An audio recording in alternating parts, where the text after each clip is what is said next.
Direct उन्होंने यही कहा था, I love you, I like you, nothing. उन्होंने ये कहा था। मैंने ना मार भी खाया है, मतलब जूते जूतों से मैंने मार खाया है। मेरी सास को भी मतलब एज ए बहू मैं पसंद नहीं थी। और बैकग्राउंड की लड़की, और मेरे हस्बैंड का बैकग्राउंड अच्छा था, मतलब उनका ना मैंने वो टाटा इंडिकॉम का फ़ोन जाके दुकान में बेच दिया। मैं माला लेके मंडप में जा रही थी, तभी भी मेरी मम्मी ने बोला कि पिंकी सुन, चल वापस।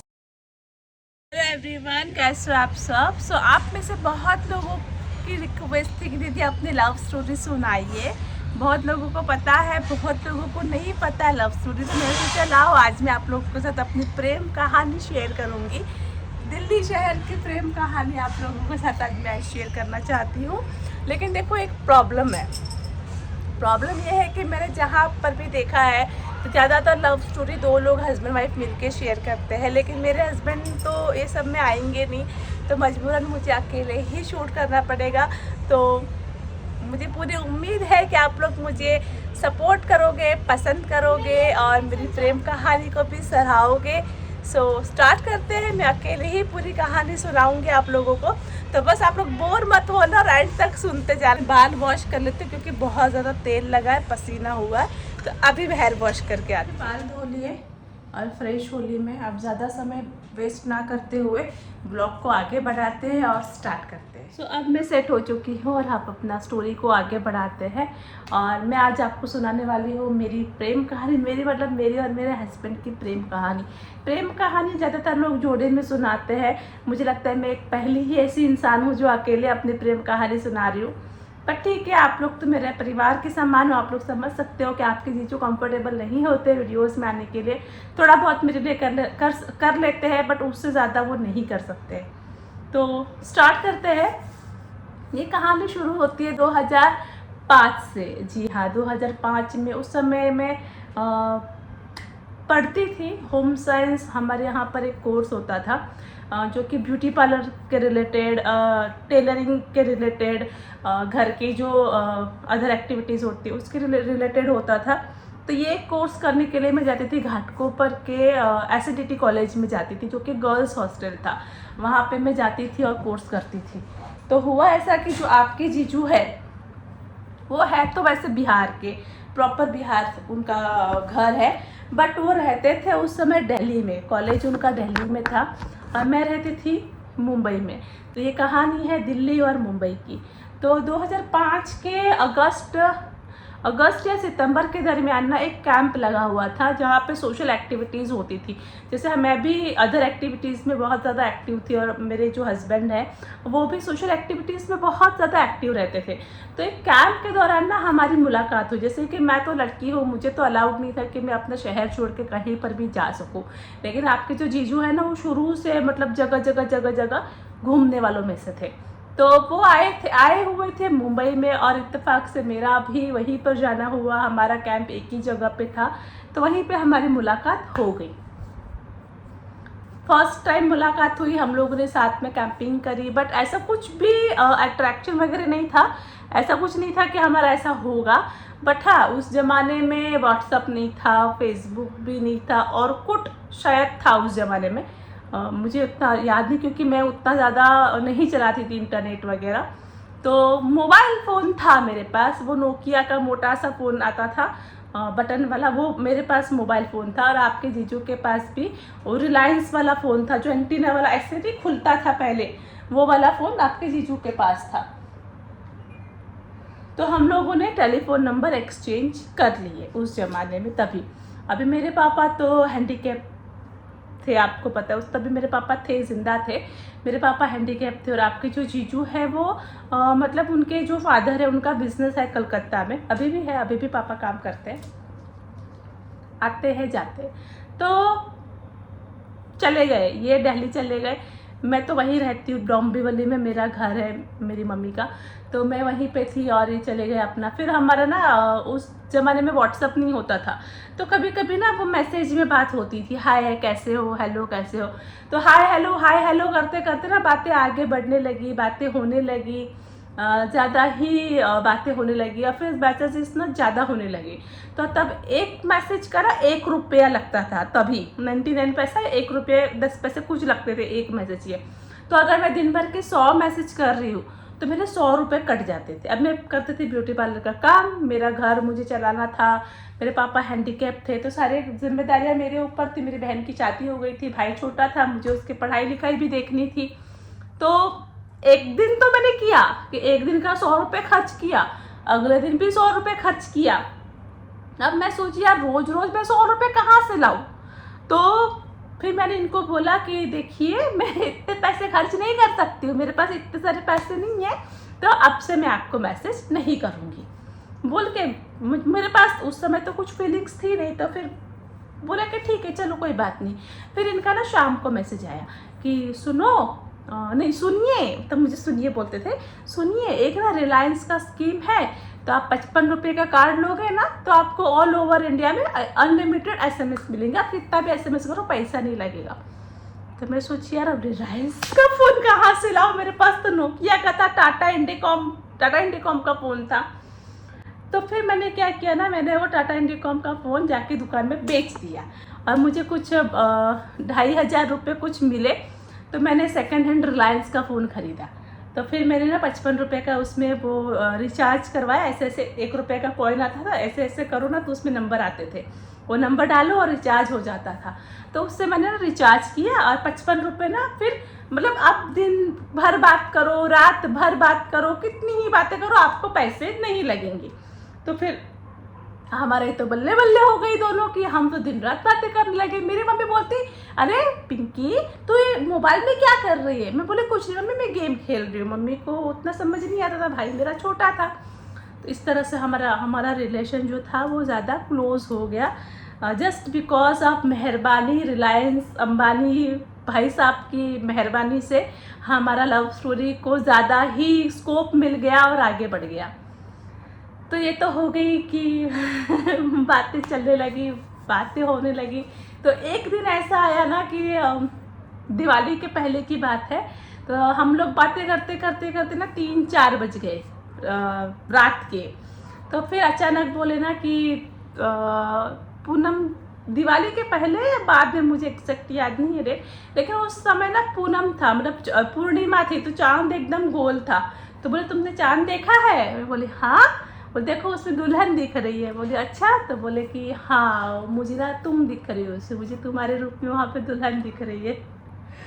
तो मेरी आँख से ना आंसू आ गए कि यार आप ऐसे क्यों बोल रहे हो। अभी मेरी आँख से आंसू। तो बोले कि मेरी बात सुनो, आई लव यू तो सभी बोलते हैं, दुनिया में हर कोई आई लव यू बोलेगा, लेकिन मैं तुमसे ये पूछना चाहता हूँ क्या तुम मेरे बच्चों की माँ बनोगी। डायरेक्ट उन्होंने यही कहा था, I love you, I like you, nothing. उन्होंने ये कहा था कि क्या मैं तुम्हारे बच्चों का बाप बन सकता हूँ, तुम मेरे बच्चों की माँ बनोगी। अब मैं निशब्द थी, मेरे पास मैं क्या बोलूँ। उन्होंने एक ही लाइन में बोला, मैं तुम्हारे बिना अपनी आगे की ज़िंदगी सोच नहीं सकता हूँ, क्या तुम मुझसे शादी करोगी।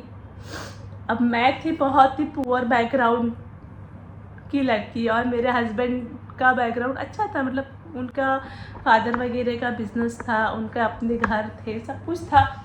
और मैं बहुत ही पुअर ख़ानदान से बिलोंग करती थी। मैं बोली यार कैसे होगा, ये नहीं हो सकता है, पॉसिबल नहीं है, आप लोग बिहारी हो, मैं गुजराती हूँ, कैसे होगा, नहीं हो सकता है। तो बोले कि तुम पहले हाथ तो करो, बाकी कब मैं देखूँगा कैसे करना है मुझे, वो देखा जाएगा।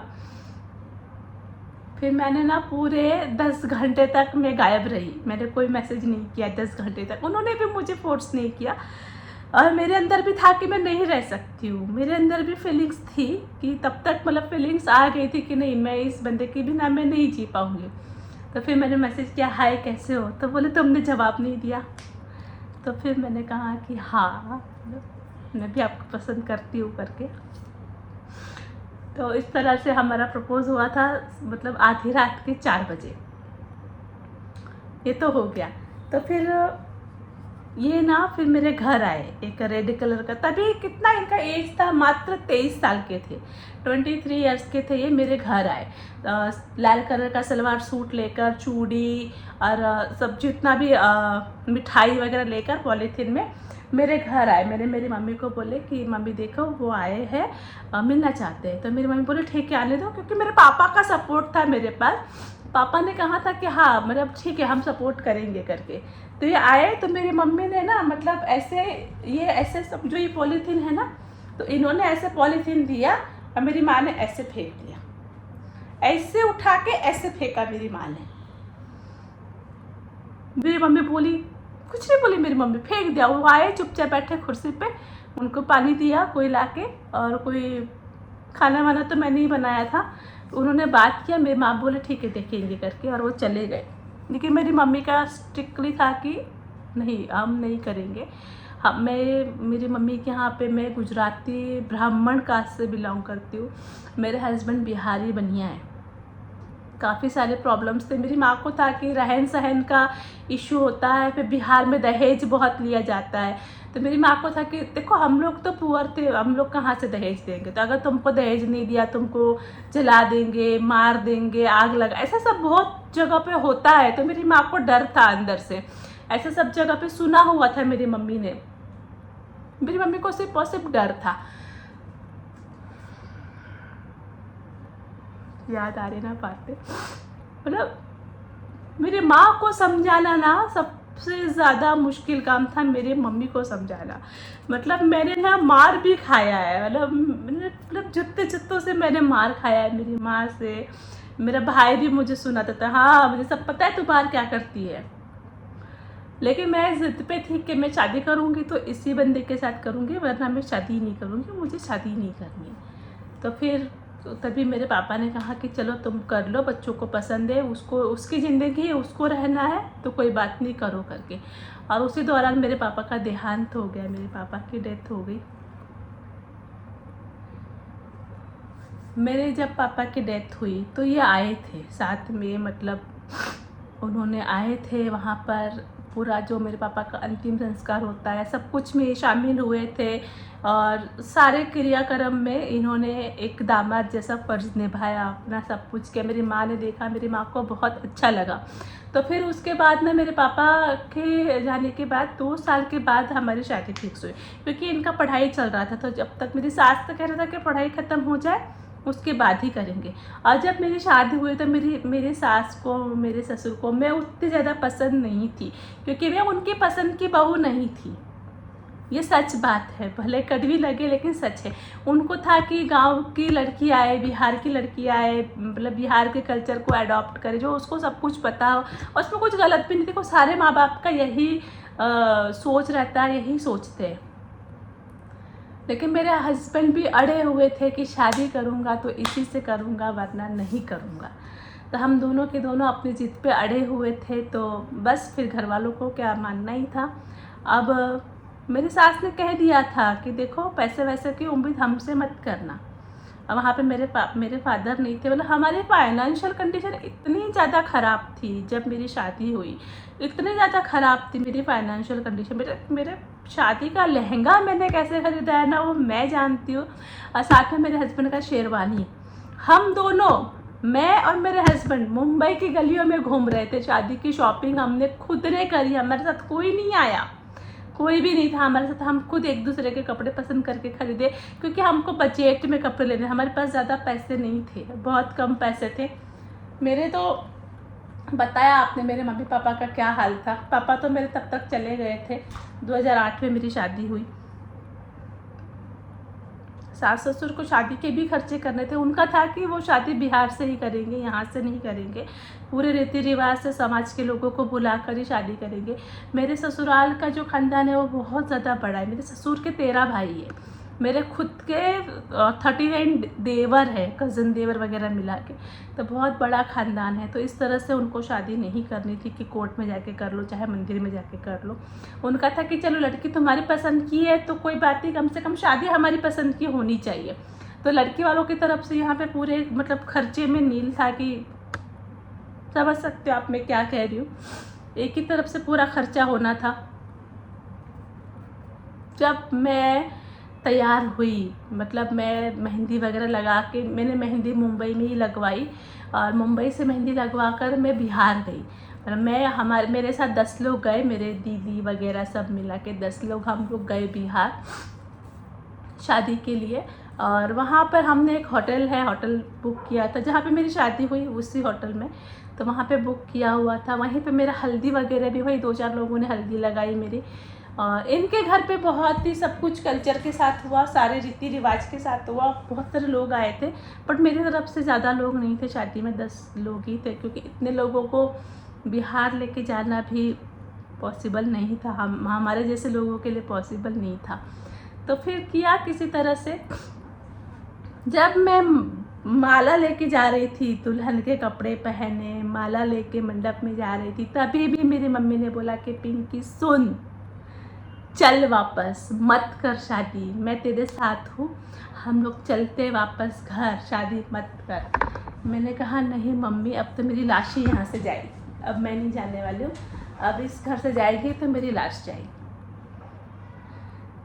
फिर मम्मी हार गई और फिर मेरी शादी हो गई इनके साथ 26 अप्रैल 2008 के दिन। बस यही समय था जब सारी प्रिपरेशन चल रही थी, मेरी मम्मी की कश्मकश चल रही थी, शादी करे ना करे, शादी करे ना करे, बहुत सारे अंदर ही अंदर मनमुटाव थे। लेकिन फाइनली मैंने शादी कर ली इनके साथ ही। मैंने अपने रिस्क पे शादी करी कि मैं जिस लड़के से शादी कर रही हूँ मुझे बहुत खुश रखेगा, मुझे पूरा यकीन है।